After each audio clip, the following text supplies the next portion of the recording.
Stellar Blade, the scandalous and controversial game that just came out, is a great example of taking the best gaming has to offer and stuffing it all into one CD that I would recommend you buy over the digital version. And with the numbers Stellar Blade is doing, this could cause a trend of Korea becoming a massive force in the gaming industry.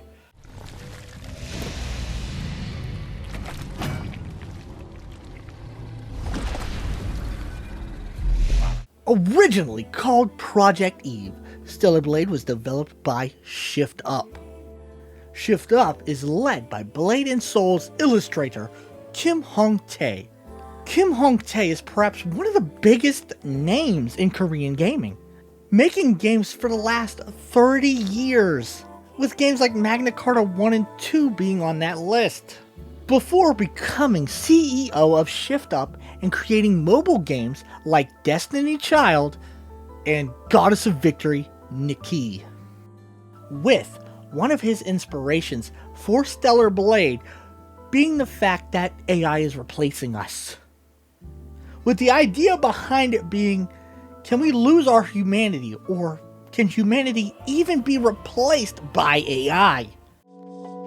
If humans can be completely replaced, what does this mean? The curiosity about these questions was the beginning of Stellar Blade. Stellar Blade is Kim Hyung-tae's interpretation of a post-apocalypse. Now, to help with that theme, the team wanted the game to be way more realistic, so they used real models as much as they could. Stellar Blade is an all-star Korean cast. I really like the concept of the monster in director Bong Joon-ho's The Host, so I contacted the person who created the monster from the film. Utilizing monster designers like Jang Hee-shul. God, I hope I'm saying his names right. The man who worked on The Host, creating that movie's monsters. This game is a big deal for Korean developers. Shift Up is taking a huge risk creating a AAA console game instead of a mobile game, something that's considered a huge mistake in Korea. I mean, the new solo leveling game is still a mobile game, and that's based off of an incredibly popular manhwa and anime.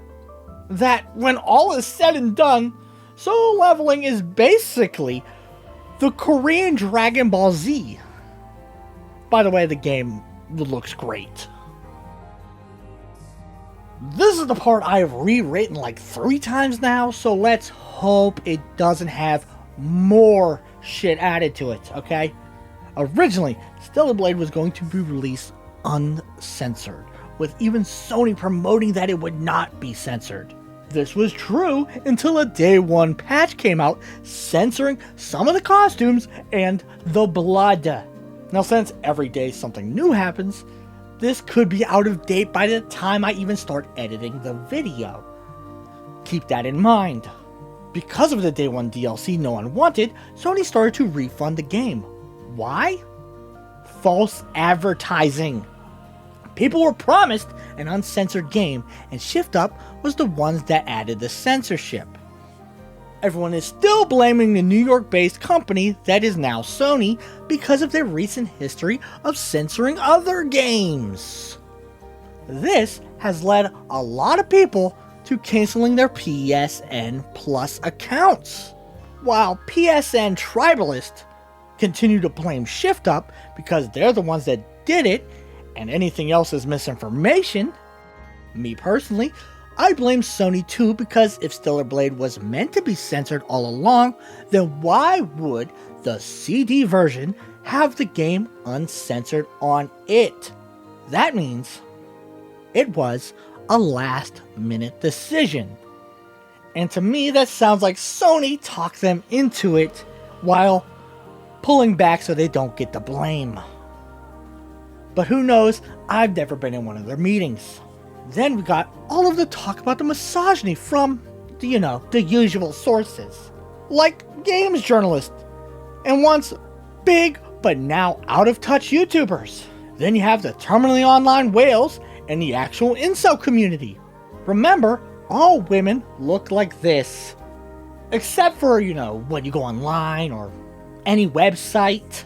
By the way, this is a video that I'm going to be doing in the future, so subscribe if you want to see it. Because, let's be honest, I can already tell you it's going to be demonetized. My take on this situation is the same as another person's take on the situation. This person has an immune disorder who's largely bedridden now. Let's hear her opinion on the controversy. That is amazing. I want to be a sexy lady with a fat ass. It's fantasy. And in my fantasy, I want to be Stellar Blade girl. Will people come at me and be like, of course she's like this.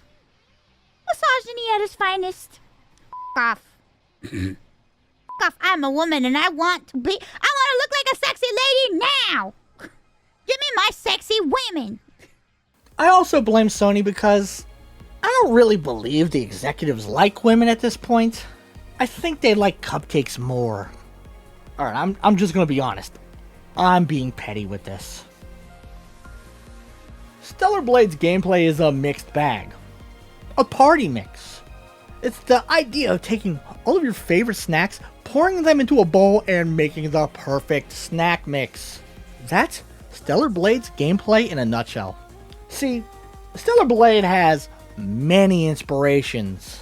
Inspired by God of War, Sekiro, Dark Souls, Devil May Cry, and Bayonetta.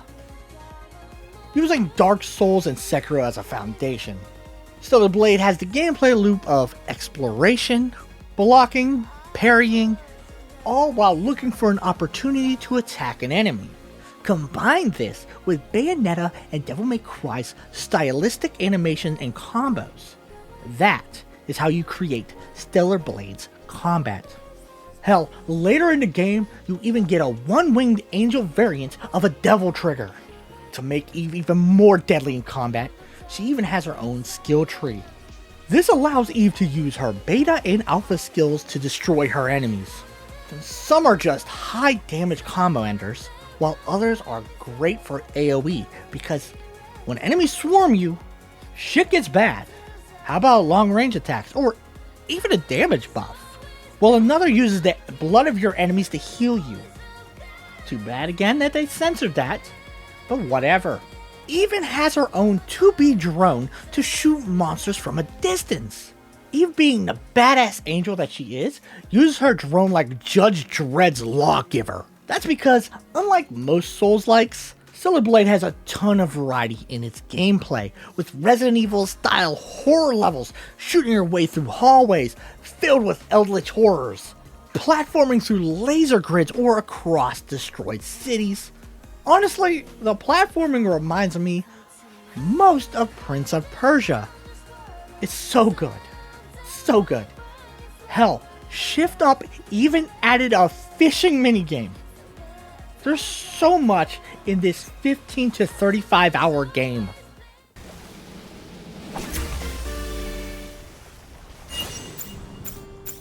Now, originally when I was watching the trailer for Stellar Blade, I was a little bit cynical on if the styles of super attractive Korean people fighting H.R. Geiger monsters in the post-apocalyptic future would, I don't know, clash. But after playing it, it mostly works. It never gives you the full Jump Force vibe. Honestly, it feels like, what is it? Nier Automata, that's it! Clearly one of its inspirations was Nier Automata, from the many lands you traverse through the game to Nier's iconic music. While Stellar Blade never reaches the incredibly high peaks of Nier, its presentation is still amazing. The soundtrack does do enough to differentiate itself, so it never feels like a ripoff like other games have. What are you going to do after you defeat the Alpha Natiba? All airborne squad members exist for one sole purpose. All we must do is complete the mission. The story is definitely inspired by Nier, not just Nier Automata, and while not bad, it lacks the punch that its inspirations had. I don't know if it's the lack of character, with most of the cast being let's be honest, bland, hurting some of the reveals and bigger moments, or the fact that most of Stellar Blade's inspirations have already covered these topics. If you come into this game not being well acquainted with the post-apocalyptic sci-fi genre as a whole, you're going to love how unique the setting and story is. Problem for jaded gamers like me is that I played Enslaved and both Niers. This is like my 10th time being through a destroyed city covered in foliage, while high-tech robots, or whatever live here now, try to kill me. At this point, it's a trope that rivals the Mad Max post-apocalyptic wasteland. Now, while this game is a must-play currently, for how fun and addictive the gameplay is, I don't know if I'll even remember it by this time next year. The party mechs metaphor I used before has more than one interpretation. I hope I'm using that, or saying this right, but most games that try this concept of mixing the best genres of gaming and putting them into a bowl always seem to add their version of Sour Patch Kids to that mix. Now, while Stellar Blade never does this, it also never stands out. Storytelling and art-wise, it gets blown out of the water by Nier Automata. World building and memorable boss fights? Go play Sekiro and Dark Souls. Bombastic, over-the-top combos and insane flashy cutscenes? Devil May Cry and Bayonetta are that way, and they already have 9 games for you to go play. Now, I know I've basically been sucking this game's dick for the whole video just to say this now, but people are out there saying this should be Game of the Year already. Bro, calm down. Temper your expectations. I'm saying this as somebody who loves this game and is rooting for its success actively. Going into this game thinking Game of the Year will actively make you hate it for some reason. Stellar Blade, while great, cannot be held to the Game of the Year expectations that people are throwing on it. But this game actually has the ability to become historical, but not for the reasons that people are saying. Look, I'll just let the Stellar Blade team say it for themselves. I think Kim Hyung-tae will leave a historic mark on South Korean game developing history. Stellar Blade was made for you. If you are a player who enjoys single-player console games, you will know how much the developers love the culture and how much they put their love and hearts into it. I hope you have a great time with its charming characters, captivating worlds, and formidable foes. Just grab your controller and enjoy.